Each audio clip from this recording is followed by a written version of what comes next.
reason the gumball is one of my favorite tools in Rhino is not just the fact that it's a simple navigational tool.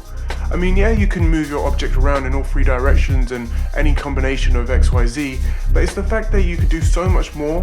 It's a built-in manipulation tool. It has all the essentials. You can rotate, one directional scale, you can move, and you can reorient the gumball by double clicking. You can literally move the gumball, so you can position it in an area where you can reference the actual object. So you could do this with C-plane.